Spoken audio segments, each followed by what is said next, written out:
Alright guys, it's time to make something with these batteries that we all got. I'm going to show you the easiest 2 ways to use these batteries. Let's do it.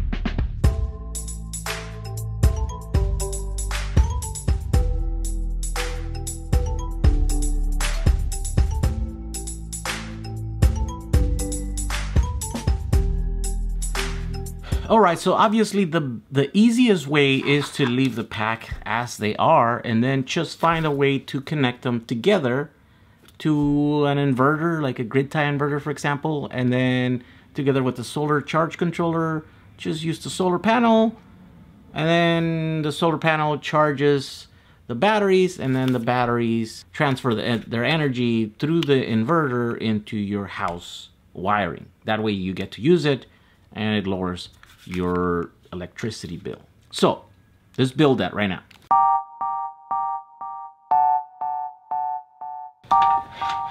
All right, here's what you're gonna need. What is this called? 5-inch plastic channel. Cut it to the length that you need. Then you're gonna need 1/16 brass rods. These are brass rods. Then you're gonna need all your XT60 connectors. Alright, so here's what you do. You take your battery packs, you put them side by side like this, however many you want to do. And so then you're going to want to connect all these cables together. So this is where this channel comes into place. You put it in here and you measure it from here to there. That's probably about the length that we need. You cut that. You cut it to length, sort of like what we did here. And then you drill some holes spaced out wherever you want these connectors to go.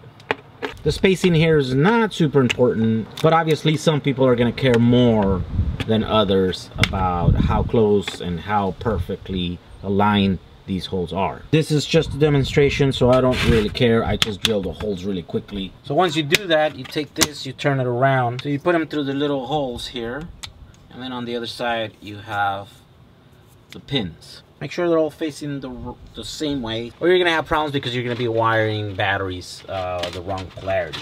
This is where you take this little 16-inch rods.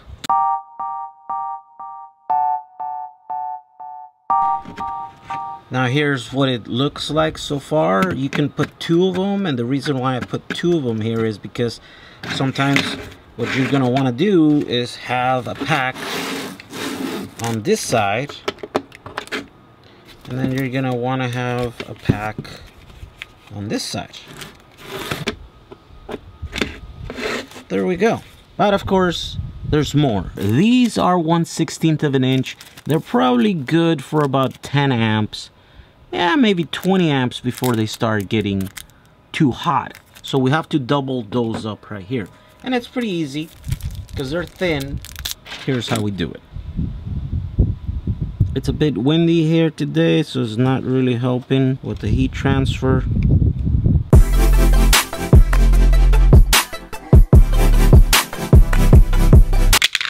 So there it is. You can use the XT60 here as an output, or what I recommend is going to the XT90. And this connector can handle 90 amps. So you got your packs, you put them here. This side is all positive. This side is all negative. And here we go. And then here's the output connector. We plug it in there. And that can go to another one of these on this side or on the bottom here, wherever. Or this could go to power your thing. Alright, we're gonna test our little batteries here with our 1000 watt solar grid tie inverter. Here we go. Pulling 32 amps out of these 5 packs here. Turning them into 9 amps AC. This is starting to get warm. These are good. No heat. This one it's a little warm. These cables are a little warm, but nothing. So of course this is undersized, right? I wouldn't recommend you doing this other for a test like this, I would recommend you at least double up here and put another 10 of these, or another 5 for a total of 10, and then you can run 30 amps. This system here won't last very long because, you know, these batteries are basically going to empty out pretty quick. This is a solar charge controller. I want to connect this to a 12-volt solar panel that then will bring up the voltage to 36 volts and then charge these guys. Alright, I was starting to get worried here that this inverter here was malfunctioning because it's getting warm. I mean, that's, you know, it's teetering between hot. But the fan finally turned on, so now still pulling 32 amps out of the batteries. You can smell the heat from inside of this now that the fan turned on. So of course this is like a cheap solar grid tie inverter, right? And so we're not using it quite the way it's supposed to. We're connecting a bunch of batteries on its input, and so at 30, you know, about 30 volts, at 36 volts, I don't really know where the sweet spot for this, what voltage this one runs most efficient, but it doesn't really matter. This is just to prove a test. But let's say that that is not your style. You don't want to use these cells the way they are, right? Okay, what else do you do? Well, you use something like this. Drusen. IN. So apparently these are made in India. And it's basically a system that allows you to put your cells together, sort of like this, but without having to solder or the spot welding on the cells, right? At the end, we'll compare that against this, but for now, let's put one of these things together. So let's take a look at this thing.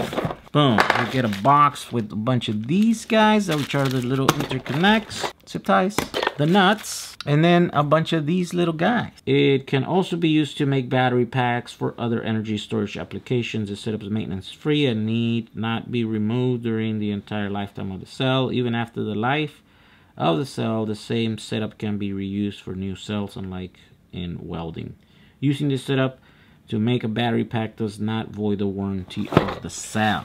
Okay, so each one of these boxes has enough to do 100 cells. So it'll have 100 of these. And essentially what these guys are, plastic molded little cap that has a, you know, spring-loaded little contact there.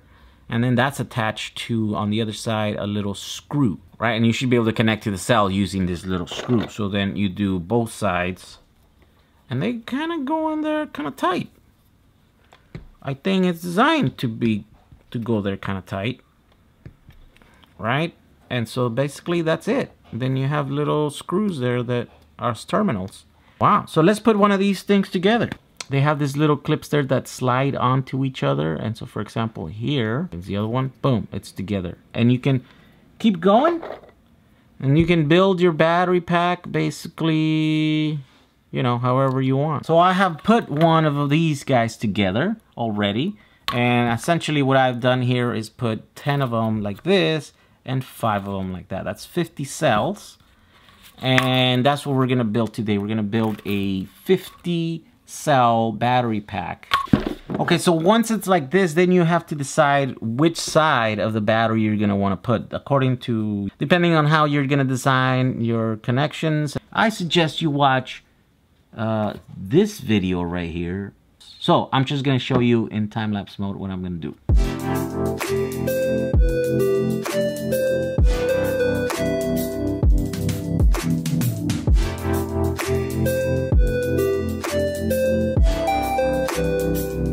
Yeah, so I'm really having a hard time trying to get all the cells to make contact. Like a whole row here is not making contact. First I went outside and stood on this and jumped on it.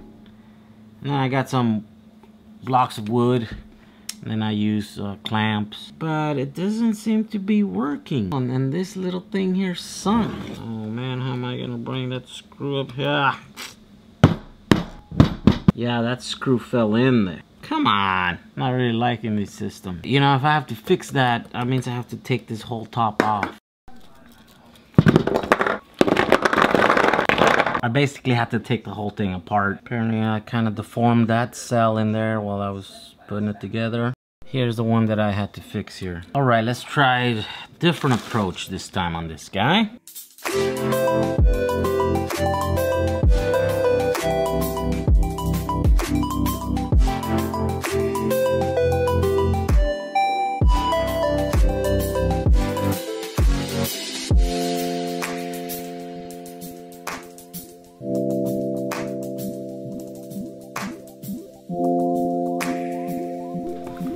All right. Nope. Here's what's happening. Half of these cells here are not making contact, and this is the second time that I take it apart and put it back together, and then I'm like, you know, pressing on it using the clamp, you know. I've taken it up there and stomped on it, stand on it or whatever. And no matter what I do, it's just there's just too much pressure. And thing here is a problem. You see this little spring here. The spring here, it's not springy. See, I just moved it up and it stayed there. So what happens is if you push the battery in there too far, and then if it moves out, then that doesn't spring back, and it just doesn't do it. Does a little bit, but it's not enough. This is really hard to assemble. I've been wrestling out with it for hours. In that time, I could have already made this entire pack and soldered it using these. Yeah,